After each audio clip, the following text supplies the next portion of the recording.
Hi hi good evening.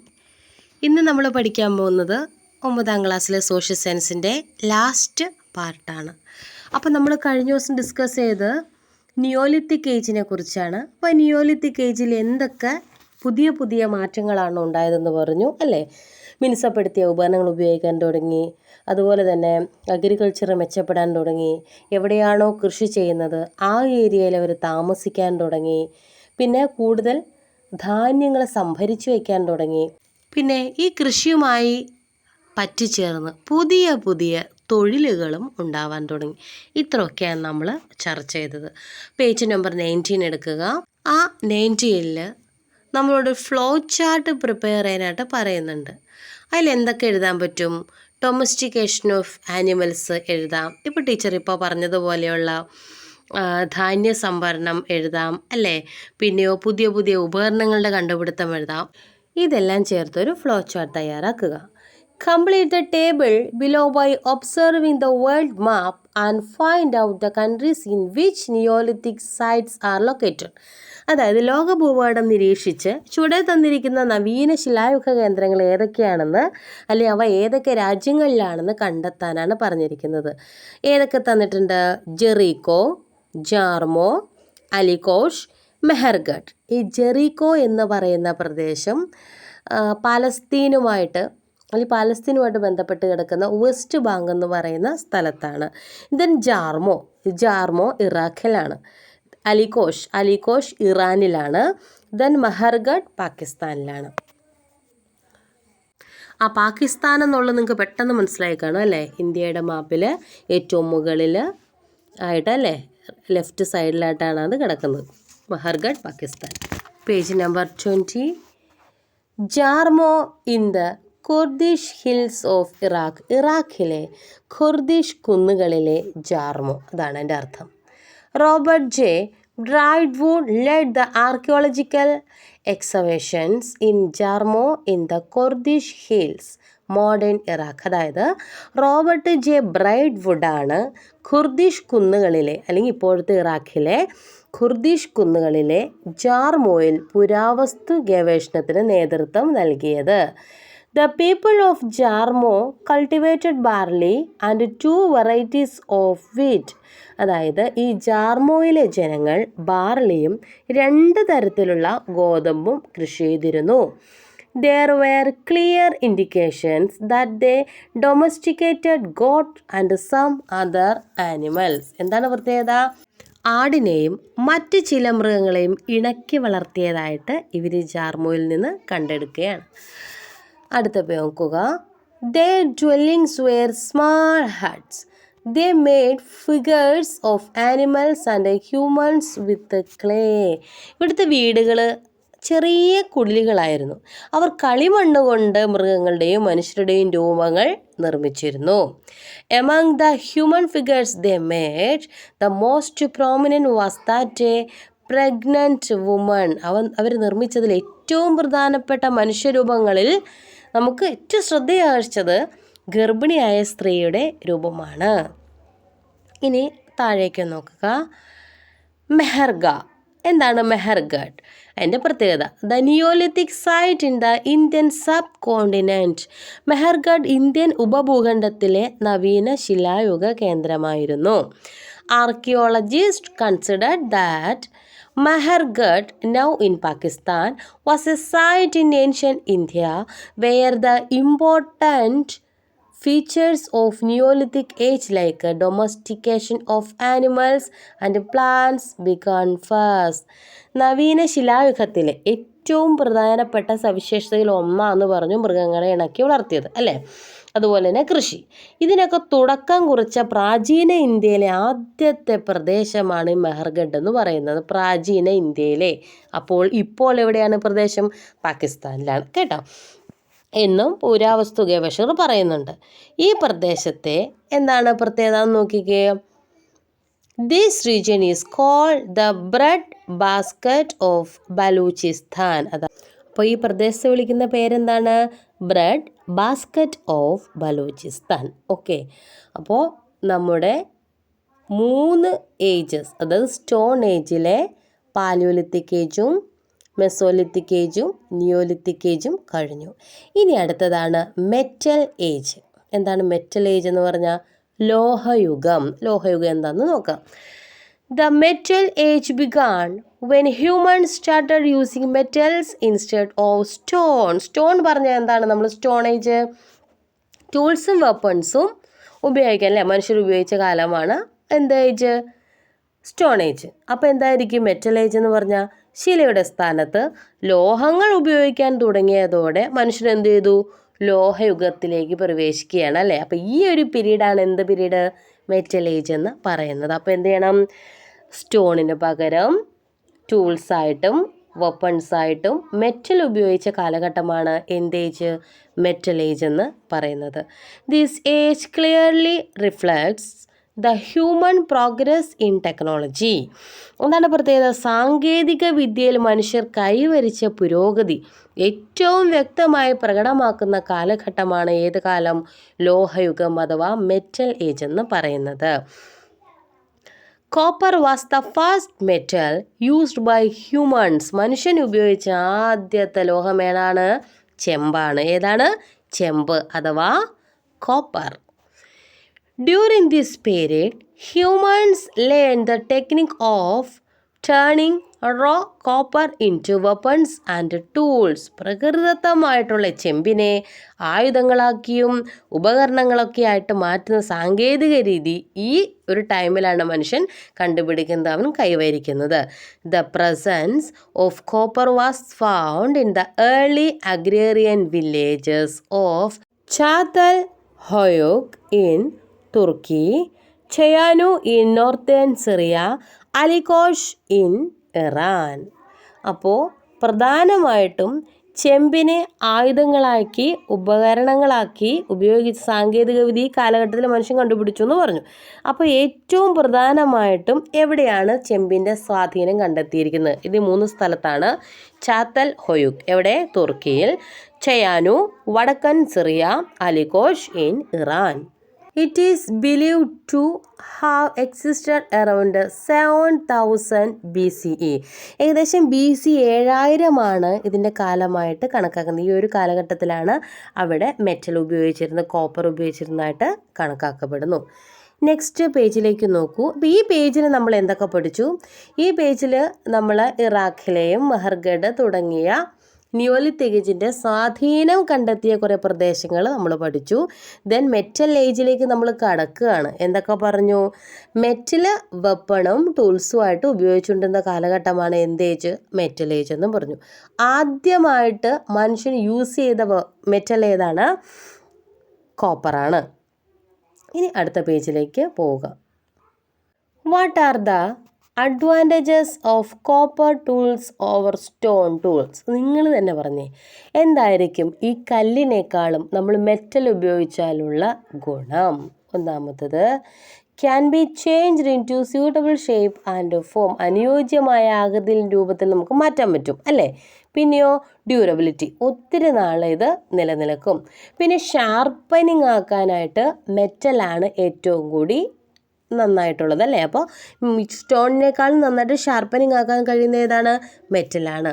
Soft ആക്കാൻ കഴിയുന്ന ഏതാണ്? മെറ്റലാണ്. നമുക്ക് കൊണ്ടു നടക്കാനും സുഖവും ഏതാണ്? മെറ്റലാണ്. അടുത്തത് നോക്കുക. Chalcolithic age. എന്താണ് ചാൽക്കോലിത്തിക് ഏജ് എന്ന് പറയുന്നത്? താമ്ര ശിലായുഗം. കൂടെ പറയൂ, ചാൽക്കോലിത്തിക് ഏജ് അഥവാ Thamir ശിലായുഗം. We have already discussed that stone age, even in the age of copper tools, human did not give up stone. അതായത് ശിലായുഗത്തെ പറ്റി നമ്മൾ നേരത്തെ ചർച്ച ചെയ്തു. ചെമ്പ് കൊണ്ടുള്ള ഉപകരണങ്ങൾ ഉപയോഗിച്ച കാലഘട്ടത്തിലും മനുഷ്യൻ ശിലായുധങ്ങൾ ഉപേക്ഷിച്ചില്ല. അതായത് ചെമ്പ് അല്ലെങ്കിൽ കോപ്പർ ഉപയോഗിച്ച സമയത്ത് അവൻ സ്റ്റോണും ഉപയോഗിച്ചു, ആവശ്യം വന്ന സ്റ്റോണും ഉപയോഗിച്ചു, കോപ്പറും ഉപയോഗിച്ചു. This period when copper tools were used along with stone tools is called the Chalcolithic age. അതായത് ശിലാ ഉപകരണങ്ങൾ മാത്രം ഉപയോഗിച്ചിരുന്ന കാലഘട്ടം ഏതാണ്? Stone age. മെറ്റൽ ഉപയോഗിച്ച് കഴിഞ്ഞപ്പോഴോ മെറ്റൽ ഏജ്. മെറ്റൽ ഏജ് തന്നെ നമ്മൾ വീണ്ടും ഡിവൈഡ് ചെയ്തിട്ടുണ്ടെന്ന് പറഞ്ഞു അല്ലേ. അപ്പോൾ ശിലാ ഉപകരണങ്ങൾക്കൊപ്പം ചെമ്പ് ഉപകരണങ്ങളും കൂടി ഉപയോഗിച്ച ഈ കാലഘട്ടമാണ് എന്ത്, ചാൽക്കോലിത്തിക് ഏജ് അഥവാ താമ്ര ശിലായുഗം എന്ന് പറയുന്നത്. അതായത് രണ്ടും ഉപയോഗിച്ചു, മനസ്സിലായോ? സ്റ്റോൺ ഉപയോഗിച്ചു, മെറ്റൽ ഉപയോഗിച്ചു ഈ chalcolithic age. In India many remains of the Chalcolithic age are found in Rajasthan, Madhya Pradesh and Maharashtra. അതായത് ഇന്ത്യയിലെ രാജസ്ഥാനിലും മധ്യപ്രദേശിലും മഹാരാഷ്ട്രയിലും എന്നിവിടങ്ങളിൽ നിന്നാണ് താമ്രശിലായുഗത്തിൻ്റെ അല്ലെങ്കിൽ ചാൽക്കോലിത്തിക് ഏജിൻ്റെ അവശിഷ്ടങ്ങൾ ഏറ്റവും കൂടുതൽ ലഭിച്ചിട്ടുള്ളത്. നിങ്ങൾ താഴെ പിക്ചറിലേക്ക് തന്നെ നോക്കിക്കേ. ബൊറിയൽസ് റിക്കവേർഡ് ഫ്രം ദൈമാബാദ്. എവിടെയാണ് ദൈമാബാദ്? മഹാരാഷ്ട്ര. അപ്പോൾ ദൈമാബാദിൽ നിന്നും, മഹാരാഷ്ട്രയിലെ ദൈമാബാദിൽ നിന്ന് ലഭിച്ച ശവസംസ്കാരത്തിന് ഉപയോഗിച്ചിരുന്ന കലശങ്ങളാണ് ഈ കാണുന്നത്. രണ്ടാമതോ നെവാസായിൽ, അതായത് അതും മഹാരാഷ്ട്രയിലാണ് നെവാസ, അവിടെ നിന്ന് ലഭിച്ച കളിമണ്ണിലും ശിലയിലും തീർത്ത കലാനിർമ്മിതികളാണ്. എന്തൊക്കെയാണ്? Artistic creations in clay and stone from ഏതാ പ്രദേശം? നെവാസ. എവിടെയാണ്? മഹാരാഷ്ട്ര. അപ്പോൾ ചാൽക്കോലിത്തിക് ഏജ് എന്താണ്? സ്റ്റോണും മെറ്റലും ഒരേ ടൈമിൽ ഉപയോഗിച്ചിരുന്നതിനാണ് നമ്മൾ എന്ത് പറയുന്നത്? ചാൽക്കോലിത്തിക് ഏജ് എന്ന് വിളിക്കുന്നത്. എക്സാമ്പിൾ മഹാരാഷ്ട്ര, രണ്ടും മഹാരാഷ്ട്ര തന്നെയാണ്, പക്ഷേ ഒന്ന് നെവാസായിലും ഒന്ന് ദൈമാബാദിലും ആണെന്ന് ഓർക്കുക. ഇനി നെക്സ്റ്റ് ബ്രോൺസ് ഏജ് ആണ്. ഞാൻ ആ പാരഗ്രാഫ് വായിക്കുന്നില്ല, പക്ഷേ അതിൻ്റെ മീനിങ് പറയാം. BC 6000-നും 3000-നും ഇടയിൽ മനുഷ്യർ കാളയുടെയും കാറ്റിൻ്റെയും ശക്തിയെ പ്രയോജനപ്പെടുത്താൻ പഠിച്ചു. കലപ്പയും ചക്രവണ്ടിയും വഞ്ചിയും ഉപയോഗിക്കാൻ തുടങ്ങി. ലോഹ സംസ്കരണ വിദ്യയും കൂടുതൽ വികാസം നേടി. തൽഫലമായി കൃഷി വ്യാപകമാവുകയും മിച്ചോൽപാദനം സാധ്യമാവുകയും ചെയ്തു. കാർഷികതര ഉൽപാദനങ്ങൾ ശക്തമാവുകയും മനുഷ്യർ അതിലൂടെ നാഗരിക ജീവിതത്തിന് സ്വയം സജ്ജമാക്കുകയും ചെയ്തു. ഇത് ഗോർഡൻ ചൈൽഡിൻ്റെ മാൻ മേക്സ് ഹിംസെൽഫ് അല്ലേ, അതായത് മനുഷ്യൻ സ്വയം നിർമ്മിക്കുന്നു എന്ന ഗ്രന്ഥത്തിലെ കുറച്ച് വാക്കുകളാണ്. അപ്പോൾ ഇതിൽ നിന്ന് എന്തൊക്കെ മനസ്സിലായി? 6000-നും 3000-നും അല്ലേ, BCE 6000-നും 3000-നും ഇടയിൽ മനുഷ്യർ കാളയുടെയും കാറ്റിൻ്റെയും ശക്തിയെ പ്രയോജനപ്പെടുത്തി എന്ന് മനസ്സിലായി. പിന്നെയോ ആ സമയത്ത് അവർ കലപ്പയും ചക്രവണ്ടിയും വഞ്ചിയും ഉപയോഗിച്ചിട്ടുണ്ടെന്ന് മനസ്സിലായി. പിന്നെ അവർ ലോഹ സംസ്കരണം, മെറ്റലിനെ സംസ്കരിക്കാനായിട്ട് പഠിച്ചു. പിന്നെ അതിൻ്റെ ഫലമായിട്ട് കൃഷിയും വ്യാപിച്ചു. കൃഷി വ്യാപിച്ചു കഴിഞ്ഞാൽ ചെറിയ ചെറിയ മറ്റു തൊഴിലുകളും അതിനെ പറ്റിച്ചേർന്നുണ്ടായിട്ടുണ്ടാകും, അതും ഓർക്കുക. നെക്സ്റ്റ് പേജ് എടുക്കുക, page number 22. This is a description of humans entry into urban life. അതായത് നാഗരിക ജീവിതത്തിലേക്കുള്ള മനുഷ്യൻ്റെ കടന്നുവരവിനെ കുറിച്ചുള്ള വിവരണമാണ് ഈ മുകളിൽ നമ്മൾ വായിച്ചത്. Urbanization begins when a region comes to be densely populated, where the majority earn their means of living through non-agrarian activities such as craft, trades, etc. അതായത് ഒരു പ്രദേശത്ത് ജനങ്ങൾ തിങ്ങിപ്പാർക്കുന്നതും പകുതിയിലേറെ പേരും കാർഷിക പ്രവർത്തനങ്ങളായിട്ടുള്ള വിവിധതരം കൈത്തൊഴിലുകൾ, കരകൗശല പ്രവർത്തനങ്ങൾ, കച്ചവടം തുടങ്ങിയവയിൽപ്പെട്ട് ഉപജീവനം നടത്തുന്നതുമായ സ്ഥിതിവിശേഷണത്തെ നമ്മൾ എന്ത് വിളിക്കുന്നത്? നാഗരികത എന്ന് വിളിക്കുന്നത്. കാരണം ഒരു പ്രദേശത്ത്, അതായത് എന്തുകൊണ്ടായിരിക്കും ആ ഒരു പ്രദേശത്തെ ആളുകൾ തിങ്ങിപ്പാർക്കുന്നത്? ചില കാര്യങ്ങൾ അവർക്ക് കൂടുതൽ ലഭിക്കുന്നതുകൊണ്ടായിരിക്കും അല്ലേ. പണ്ട് കാലങ്ങളിലൊക്കെ ആളുകൾ നദിയുടെ അടുത്താണ് താമസിച്ചിരുന്നത്. അതെന്തുകൊണ്ടായിരിക്കും? ജലം ലഭിക്കും, അവർക്ക് ഭക്ഷണയോഗ്യമായിട്ടുള്ള മത്സ്യം അതിൽ നിന്ന് ലഭിക്കും, പിന്നെയോ പാചകത്തിനാവശ്യമായിട്ടുള്ള വെള്ളം ലഭിക്കും, പിന്നെ അവർക്ക് സഞ്ചാരയോഗ്യമാണ്. അപ്പോൾ അതെല്ലാം എന്തിന് കാരണമാണ്? ഈ നദിക്കരയിൽ താമസിക്കുന്നതിന് കാരണമാണ്. ഇപ്പോൾ നമ്മൾ പട്ടണങ്ങളിലേക്ക് എന്തുകൊണ്ടായിരിക്കും ആളുകൾ മാറുന്നത്? പെട്ടെന്ന് യാത്ര ചെയ്യാനുള്ള സൗകര്യം, നല്ല സ്കൂളുകൾ, നല്ല ജോലി, എല്ലാ സൗകര്യങ്ങളും പട്ടണത്തിൽ ലഭിക്കും. അപ്പോൾ നമ്മൾ ആദ്യകാലത്തെ ഒരു ജീവിത രീതി വെച്ച് എങ്ങനെയാണ് ഇവർ അർബണൈസേഷനിലേക്ക് എത്തിച്ചേരുന്നത് നോക്കൂ. ഒന്നാമത്തെ നമ്മൾ പറയാണ്, ഒരു പ്രത്യേക പ്രദേശത്ത് നല്ല ഡെൻസ്ലി പോപ്പുലേറ്റഡ് ആയിട്ടുള്ള ഏരിയ, അതായത് ഒരു പ്രദേശത്ത് കൂടുതൽ ആളുകൾ തിങ്ങിപ്പാർക്കുകയാണ്. അതൊന്നാമത്തെ കാര്യം. രണ്ടാമത്തത്, അവർ കൃഷി അല്ലാത്ത മറ്റു നോൺ അഗ്രിയറിയൻ ആക്ടിവിറ്റീസ്, കൃഷി അല്ലാത്ത മറ്റു ജോലികളിൽ ഏർപ്പെടുന്നു. അതാണ് രണ്ടാമത്തെ കാര്യം. ഏതൊക്കെയാണത്? കൈത്തൊഴിലായിരിക്കാം, കരകൗശല പ്രവർത്തനമായിരിക്കാം, ചിലർ ട്രേഡ് കച്ചവടമായിരിക്കാം. ഇതിലൊക്കെ ഏർപ്പെട്ട് ജീവിതം നടത്തുന്നതായിട്ടുള്ള ഒരു സ്ഥിതിവിശേഷം ഉണ്ടല്ലോ, ആ ഒരു കാര്യത്തെ നമ്മൾ എന്ത് വിളിക്കുന്നത്? നാഗരികത, അർബണൈസേഷൻ എന്ന് വിളിക്കുന്നത്. ഇനി wild streets, public buildings, better facilities, busy life and entertainment are hallmarks of such an urban life. അതായത് എന്തൊക്കെയാണ് ഈ നഗരത്തിൽ അല്ലെങ്കിൽ നഗരങ്ങളിലേക്ക് ചെല്ലുമ്പോൾ എന്തൊക്കെയാണ് അവിടുത്തെ പ്രത്യേകത? നോക്കൂ. വൈഡ് സ്ട്രീറ്റ്, വിശാലമായ വീഥികൾ, വഴികൾ. ദെൻ പബ്ലിക് ബിൽഡിങ്സ്, പൊതു കെട്ടിടങ്ങളുണ്ട്. പിന്നെയോ ബെറ്റർ ഫെസിലിറ്റീസ്, നല്ല മെച്ചപ്പെട്ട സൗകര്യങ്ങളുണ്ട് അല്ലേ. പിന്നെ നല്ല തിരക്കേറിയ ജീവിതമാണ് അവിടുത്തത്. എന്നാൽ അവിടെ വിനോദങ്ങളും നഗരജീവിതത്തിൻ്റെ സവിശേഷതകളാണെന്നാണ് ഇപ്പോൾ ഇതിൽ പറയുന്നത്. You have already learn that urban life began in the bronze age. എന്താണ് ഈ ബ്രോൺസ് എന്ന് വെച്ചാൽ നോക്കൂ. Bronze is an alloy made by mixing copper and tin. Bronze is a metal stronger than copper. എങ്ങനെയാണ് ഈ വെങ്കലം അല്ലെങ്കിൽ അതോ ബ്രോൺസ് എങ്ങനെയാണ് ഉണ്ടാക്കുന്നത്? Bronze is an alloy made by mixing copper and tin. എന്താണ് copper?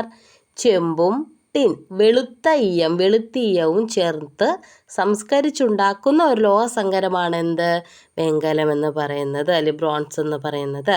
Bronze is a metal stronger than copper. ശരിക്കും ഈ ചെമ്പിനേക്കാൾ ഉറപ്പ് ലഭിക്കുന്ന ഒരു ലോഹമാണ് ശരിക്കും എന്ത്?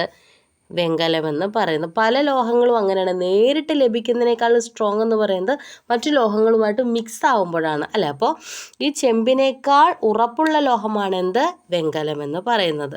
ഇനി ബ്രോൺസ് ഏജിൻ്റെ സിവിലൈസേഷൻ്റെ പ്രത്യേകത എഴുതാൻ പറഞ്ഞിട്ടുണ്ട്. അപ്പോൾ നിങ്ങളത് ടെക്സ്റ്റ് വായിക്കുക തന്നെ വേണം. നിങ്ങൾ യൂട്യൂബ് ചാനൽ കണ്ടാലും അത് അവർ പറയുന്ന ഉത്തരം അതുപോലെ തന്നെ പകർത്തി ഒരു കാരണം വെച്ചാൽ എഴുതരുത്. ടെക്സ്റ്റ് വായിച്ച് നിങ്ങൾ തന്നെ ഉത്തരം കണ്ടെത്തിയാലേ നിങ്ങൾക്ക് ഗുണമുള്ളൂ. ക്ലാസ് കേൾക്കാം എന്ന് മാത്രമേ ഒരു യൂട്യൂബ് ചാനൽ കൊണ്ട് ഉപയോഗിക്കുന്നുള്ളൂ. ടീച്ചർ നിങ്ങളെ പഠിപ്പിക്കുന്നതോടൊപ്പം ഞാനും പഠിക്കുകയാണ്. അപ്പോൾ അതെന്നെ ഒത്തിരി ഹെൽപ്പ് ചെയ്യുന്നുണ്ട്. അതാണ് ഞാൻ ഈ ചാനൽ തുടങ്ങി സോഷ്യൽ സയൻസ് എടുക്കാനുള്ള കാരണം തന്നെ. The Harappan civilisation in India belongs to the bronze age. ഏറ്റവും പ്രധാനപ്പെട്ട ഒരു പോയിൻ്റാണിത്. വെങ്കലയുഗത്തിൽ ഇന്ത്യയിൽ വികാസം പ്രാപിച്ച സംസ്കാരം ഏതാണ്? ഹാരപ്പൻ സംസ്കാരമാണ്. Cities like Harappa, Mohenjo-daro, Lothal, etc. The well-planned public buildings, great bath houses, street, drainage system, granaries, and the presence of various types of crafts and trade are clear evidence of urbanization. വളരെ വലിയ ഒരു sentence നോക്കൂ. ഈ ഹാരപ്പൻ സിവിലൈസേഷനുമായിട്ട് ബന്ധപ്പെട്ട് ഏറ്റവും പ്രധാനപ്പെട്ട കുറച്ച് നഗരങ്ങളെക്കുറിച്ച് ഇവിടെ പറഞ്ഞു. ഏതൊക്കെയാണത്? ഹാരപ്പ, മോഹൻജൊദാരോ. ആ പാട്ട് നിങ്ങൾ കേട്ടിട്ടുണ്ടോ? മോഹൻജൊദാരോ കിളിമഞ്ചാരോ എന്ന് പറഞ്ഞുകൊണ്ട് ഒരു പാട്ടുണ്ട്. അപ്പോൾ മോഹൻജൊദാരോ, ദെൻ ലോഥൽ തുടങ്ങിയ നഗരങ്ങൾ വളരെ ആസൂത്രിതമായിട്ട് നിർമ്മിച്ച പൊതു കെട്ടിടങ്ങൾ, അതാണ് വെൽ പ്ലാൻഡ് പബ്ലിക് ബിൽഡിങ്സ് എന്ന് പറഞ്ഞത്. Then great bath. എന്താണ് ഗ്രേറ്റ് ബാത്ത്? വലിയ കുളം. അടുത്ത പ്രത്യേകത എന്താണ്? ഹൗസസ്, വീടുകൾ. ദെൻ സ്ട്രീറ്റ്സ്, തെരുവുകൾ. ദെൻ ഡ്രെയിനേജ് സിസ്റ്റം എന്ന് പറഞ്ഞാൽ അഴുക്ക് ചാലുകളാണ്. പണ്ടത്തെ കാലത്തെ ആളുകൾ അഴുക്ക് ചാലിനെ പറ്റി ചിന്തിച്ചിരുന്നു, അവ പണിതിരുന്നു എന്ന് പറയുന്നത് തന്നെ വലിയ കാര്യമാണ്. കാരണം അവരുടെ ചിന്ത എത്രമാത്രം പോയി എന്നുള്ളതാണ്. അവരിൽ നിന്നാണ് നമ്മുടെ ഇപ്പോഴത്തെ ഒരു ന്യൂ മോഡേണൈസേഷനൊക്കെ വന്ന് നിൽക്കുന്നത്. ഓക്കെ, ഇനി നോക്കൂ. ഗ്രാനറീസ് ധാന്യപ്പുരകളാണ് കേട്ടോ. And the presence of various types of crafts, പലതരത്തിലുള്ള കൈത്തൊഴിലുകൾ, പലതരത്തിലുള്ള കച്ചവടം, ഇതിൻ്റെയൊക്കെ സാന്നിധ്യം നമുക്ക് അർബണൈസേഷനിലൂടെ വ്യക്തമായിരുന്നു. That is why the Harappan civilisation called the first urbanisation in Indian history. ശരിക്കും ഈ നഗരവൽക്കരണം എന്ന് പറയുന്നത് ഏത് നഗരവൽക്കരണം? സിന്ധു നദിയുടെ സംസ്കാരം അല്ലെ, ഹാരപ്പൻ സിവിലൈസേഷൻ, ഇതുമായിട്ട് ബന്ധപ്പെട്ടിട്ടുള്ള ഈ എല്ലാ ആർട്സും അല്ലെങ്കിൽ എല്ലാ കെട്ടിടങ്ങൾ, ബിൽഡിങ്സും എല്ലാം നമുക്ക് അതിശയമാണ് ഇപ്പോഴും. അതുകൊണ്ട് തന്നെ ഹാരപ്പൻ സംസ്കാരത്തിൻ്റെ ഇന്ത്യ ചരിത്രത്തിലെ ഒന്നാം നഗരവൽക്കരണം എന്ന് വിശേഷിപ്പിക്കുന്നു. എന്തിനെ? ഹാരപ്പൻ സംസ്കാരത്തെ. അപ്പോൾ ഇനി താഴേക്ക് നോക്കുക. സപ്ത സിന്ധു റീജിയൻ അതെന്താന്ന് പറയാം. വേദിക് ഏജ് ഒന്ന് നോക്കിയിട്ട്. Vedic age. After the decline of the Harappan civilization, the Aryans entered the Sapta Sindhu region. Sapta Sindhu എന്ന് പറഞ്ഞാൽ നോർത്ത് വെസ്റ്റ് ഇന്ത്യയിലാണ്. എന്താണെന്ന് നോക്കുകയെ. ഹാരപ്പൻ സംസ്കാരത്തിൻ്റെ തകർച്ചയ്ക്ക് ശേഷം ഇന്ത്യയുടെ വടക്ക് പടിഞ്ഞാറ് ഭാഗത്തുള്ള സപ്ത സിന്ധു പ്രദേശത്തേക്കാണ് ആര്യന്മാർ എത്തിച്ചേർന്നത്.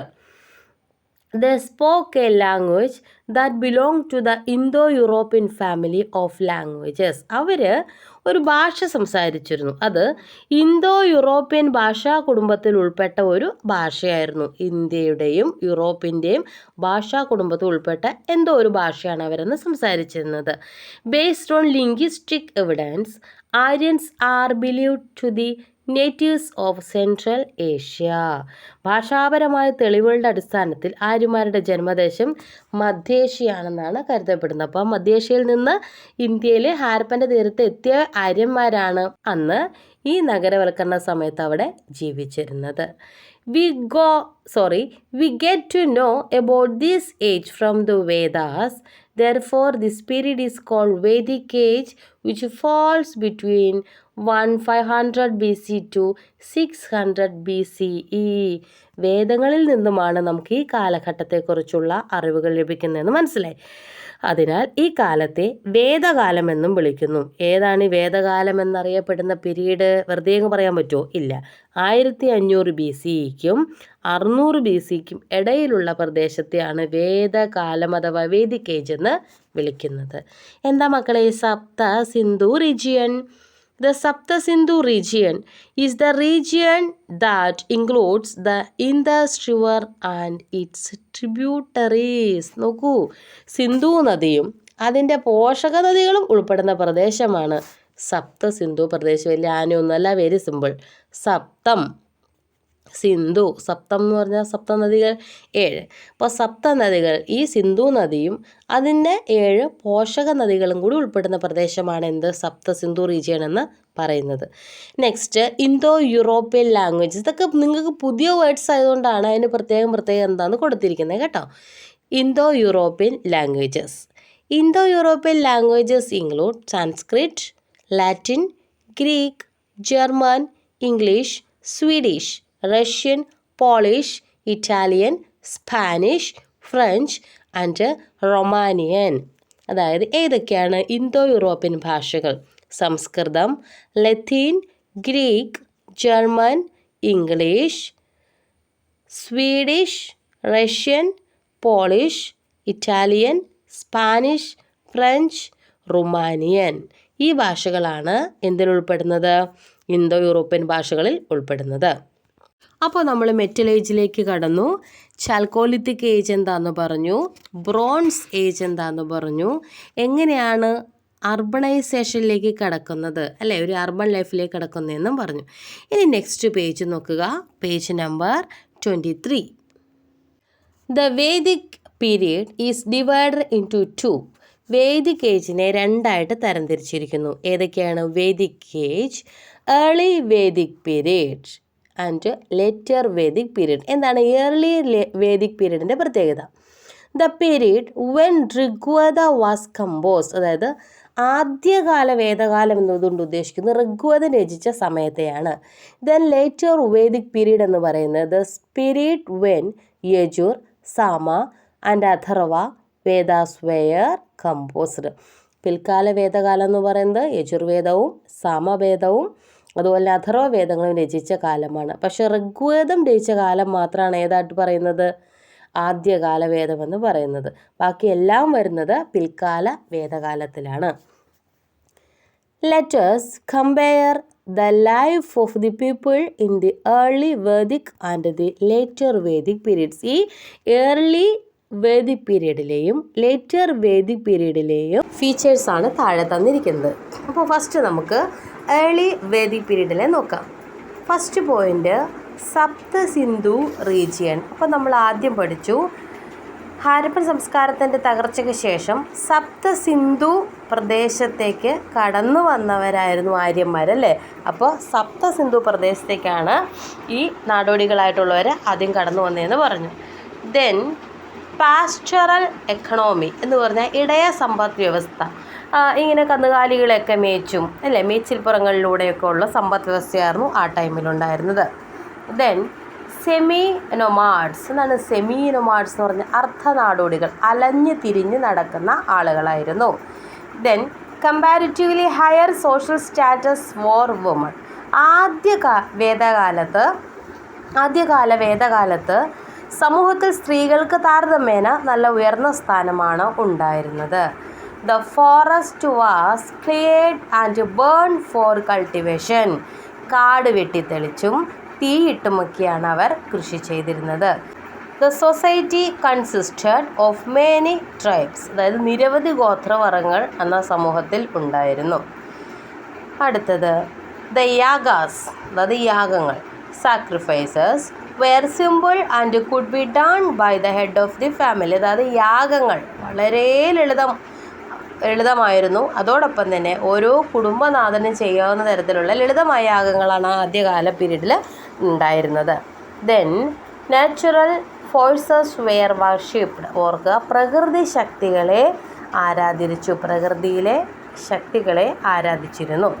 ഇതൊക്കെയാണ് ഏർലി വേദിക് പീരീഡ് അഥവാ ആദ്യകാല വേദകാലത്ത് പ്രധാനമായിട്ടുള്ള ഫീച്ചേഴ്സ്. ഇനി അടുത്തത് പിൽക്കാല വേദകാലം അഥവാ ലേറ്റർ വേദിക് പീരീഡ്. ഓർക്കുക, ഏർലി വേദിക് പീരീഡിൻ്റെ ഏറ്റവും പ്രധാനപ്പെട്ട എന്താണെന്നാണ് പറഞ്ഞത്?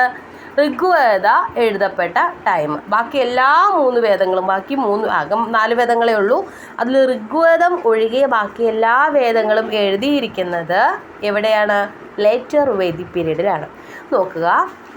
Okay, later Vedic period extended up to the Gangetic plain. അതായത് ഗംഗാ സമതലം വരെയാണ് ഇത് വ്യാപിച്ചിരുന്നത്. നമ്മൾ ആദ്യം സപ്ത സിന്ധു പ്രദേശം ഫോക്കസ് ചെയ്താണ് പറഞ്ഞത് അവരുടെ ജീവിതം. Next, agriculture was given importance. കൃഷിക്ക് ഒരു വളരെയധികം പ്രാധാന്യം നൽകി. Next, settled life. Later Vedic പീരീഡിൽ അവർ സ്ഥിരവാസ ജീവിതം ആരംഭിച്ചിരുന്ന ടൈമാണ്. അടുത്തത് social status of woman declined. അതായത് ആദ്യകാല വേദകാലത്തിൽ സ്ത്രീകൾക്ക് നല്ല ഉയർന്ന സ്ഥാനമാണ് ലഭിച്ചിരുന്നതെങ്കിൽ ഈ പിൽക്കാല വേദകാലത്തിലേക്ക് വന്നപ്പോഴേക്കും സ്ത്രീകളുടെ സാമൂഹിക പദവിക്ക് മങ്ങലേറ്റു, അതായത് വളരെ താഴ്ന്ന ലെവലിലാവാൻ തുടങ്ങി. Then use of iron. എന്താണ്? ഇരുമ്പിൻ്റെ ഉപയോഗം ഏത് ടൈമിലാണ്? പിൽക്കാല വേദകാലത്തിലാണ്.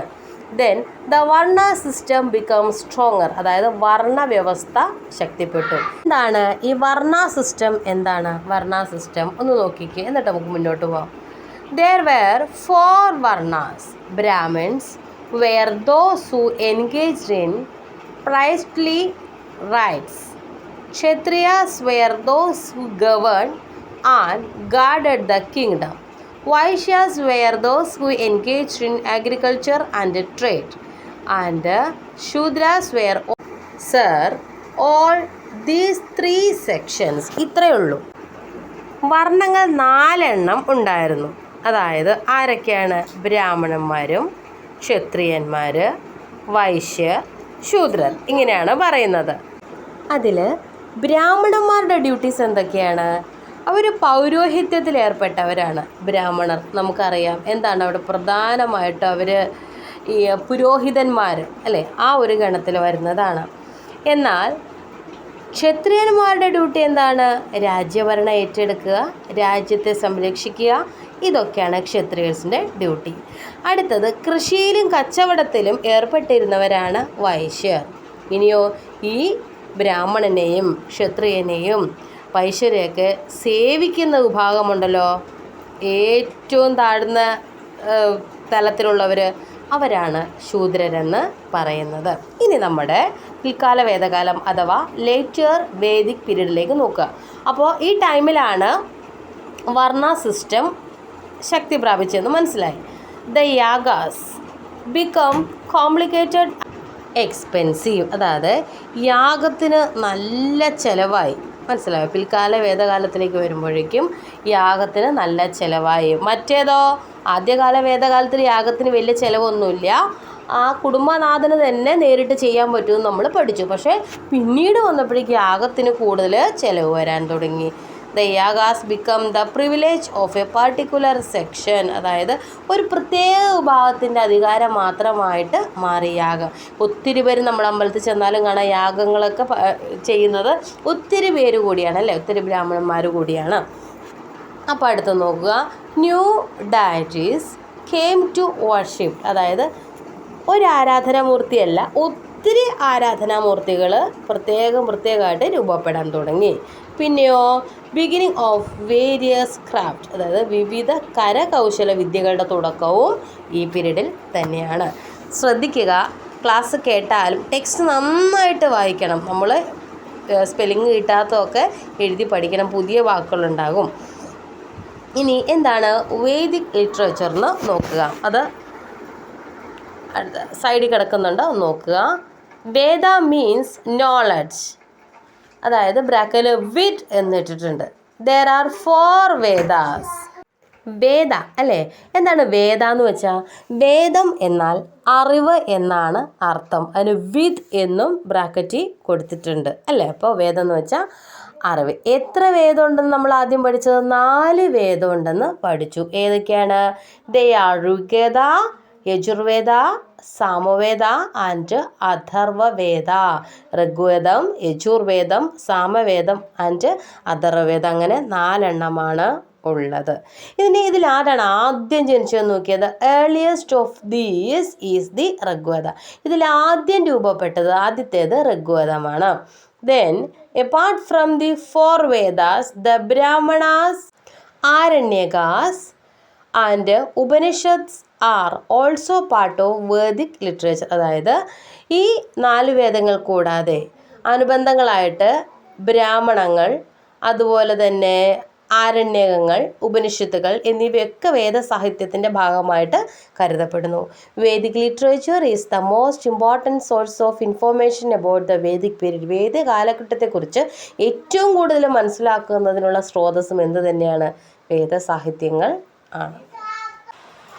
In this lesson, we saw the beginning of human history and the various stages of human progress over a long period of time. എന്താ നമ്മൾ ഈ പാഠത്തിൽ പഠിച്ചത്?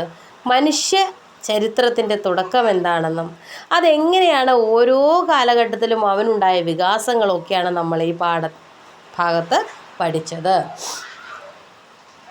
Living in forest, caves and tree holes, braving nature and animals, human discovered and invented what they needed using their reasoning capacity and intelligence. അതായത് അവൻ എവിടെയൊക്കെ താമസിച്ചു, കാട്ടിലും ഗുഹകളിലും മരപ്പൊത്തുകളിലും അവിടെയൊക്കെ ജീവിച്ച് അവൻ പ്രകൃതിയോടും മൃഗങ്ങളോടും എല്ലാത്തിനോടും പൊരുതി നല്ല വിവേകവും ബുദ്ധിശക്തിയും ഒക്കെ ആയിട്ടാണ് അവൻ മുന്നോട്ട് പോകുന്തോറും അവൻ പലതും കണ്ടെത്താൻ തുടങ്ങി. അങ്ങനെ ഇപ്പോൾ ഇവിടെ വന്ന് നിൽക്കുകയാണ് അല്ലേ നമ്മൾ.